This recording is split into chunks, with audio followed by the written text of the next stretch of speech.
Hum. Tio Rei, quais são os livros... eu quero ver, essa aqui é boa. Quais são os livros básicos, assim, para o início, de uma boa leitura e aprendizado sobre política? Que é desde os livros clássicos sobre diferentes escolas políticas e históricos. Aqui, ó, ele assina depois, é Pedro Henrique o nome dele, Pedro Henrique. Então, o Pedro quer, assim, uma dicasinha de livros básicos para iniciar o estudo sobre política.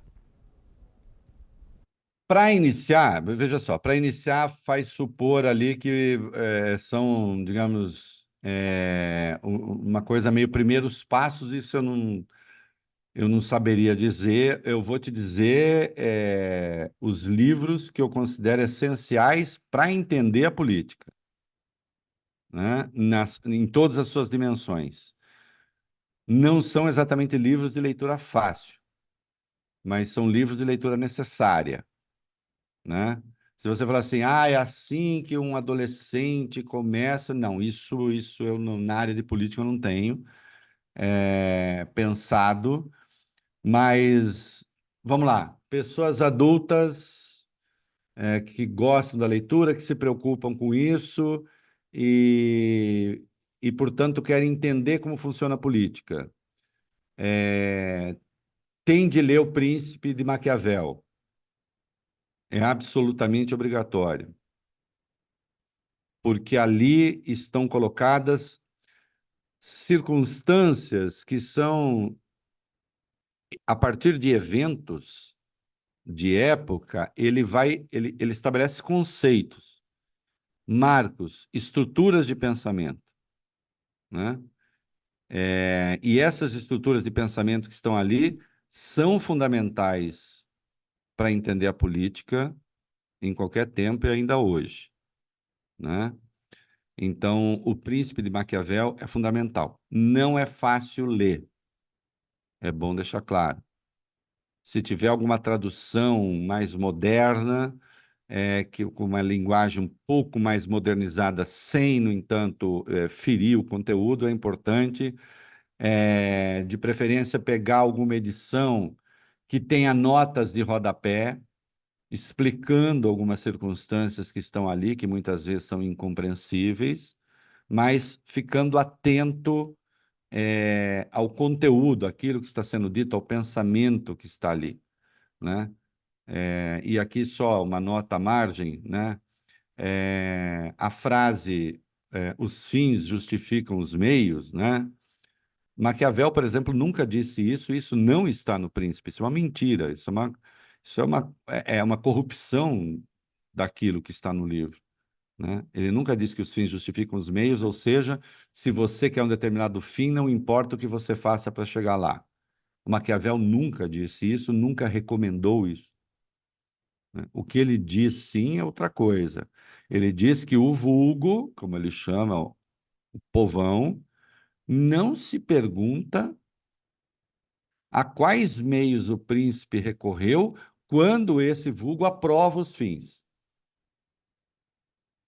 E então é dito até num tom um tanto irônico, quase de censura. Não é uma recomendação. Ele está dizendo que assim são as coisas. É diferente. Assim são as coisas. Mas ele não está dizendo assim tem de ser as coisas, né? Então, vai dizer, sujeito maquiavélico, porque para ele os fins justificam os meios. Não, não, isso não está lá. Agora, é fundamental ler o Maquiavel. É fundamental ler Democracia na América, do Tocqueville, porque ele sai de uma França aristocrática, né, e conhece uma América republicana, ou uma América que está construindo a democracia à sua maneira, né? E aí sim há reflexões fundamentais sobre a construção de um novo mundo e de um novo modelo que foge daquele padrão europeu, né, de construção do poder. Tijolaço, mas, curiosamente, de leitura bem mais fácil do que O Príncipe, que é menorzinho, né? E, bem, tem uma obra do Marx, né? O 18 Brumário. Aí é obrigatório, né?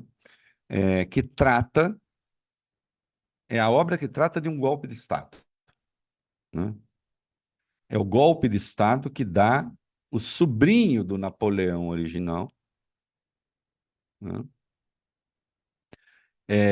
Na França, e a partir daí, então, o Marx pensa as circunstâncias da política, como foi que aquele golpe foi dado, e como é que as forças tradicionais da política se mobilizam e o potencial que tem as forças revolucionárias e do confronto dessas coisas a reflexões políticas fundamentais, né? Então, ali está, por exemplo, o famoso, que não é só dele, mas está sintetizado desse modo, né? Os homens não fazem, os homens fazem a sua história, mas não fazem como querem, senão sob circunstâncias que não são de sua escolha, né? Então, a gente faz a própria história, mas faz essa história segundo circunstâncias que a gente não escolheu também. Então, é preciso que se pense nessas circunstâncias, né? E também tem a famosa, que virou até um chavão ali, né? A, a história se repete como farsa, né? Que ele pega uma frase do Hegel e diz, Hegel dizia que a história acontece duas vezes, tal. Ele falou, só se esqueceu de dizer que a segunda vez acontece como farsa, a primeira como tragédia, a segunda como farsa. Porque aí ele diz, esse Napoleão que está aí, né, o sobrinho, é a farsa do tio, né?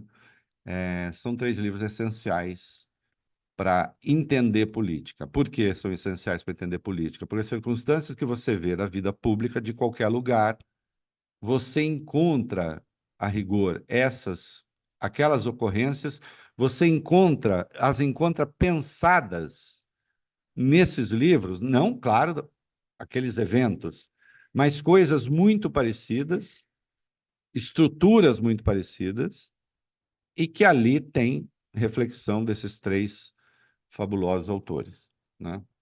Então, lê-los é fundamental, eu diria, é o básico, eu acho, para o entendimento da política, né?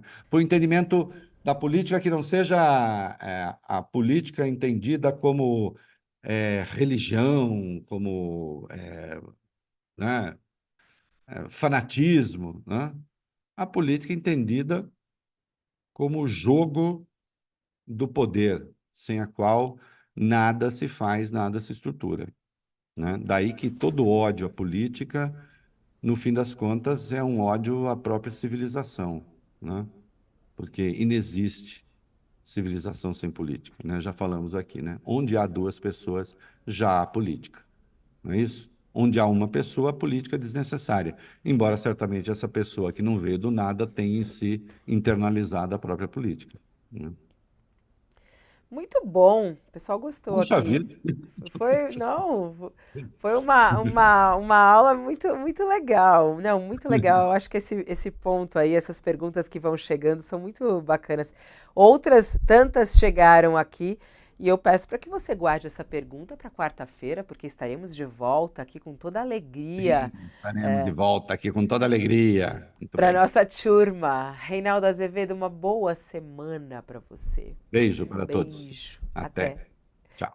Esse é Reinaldo Azevedo no Olha Aqui, programa que você acompanha aqui no UOL ao vivo todas as segundas, quartas e quintas-feiras, sempre a 1 hora da tarde. A gente tem esse espaço que a gente criou, essa caixinha de perguntas para Reinaldo Azevedo, que eu acho muito gostoso a gente poder bater esse papo, ele respondendo diretamente a você que acompanha aqui Reinaldo Azevedo e que lê Reinaldo Azevedo aqui no UOL também. Vou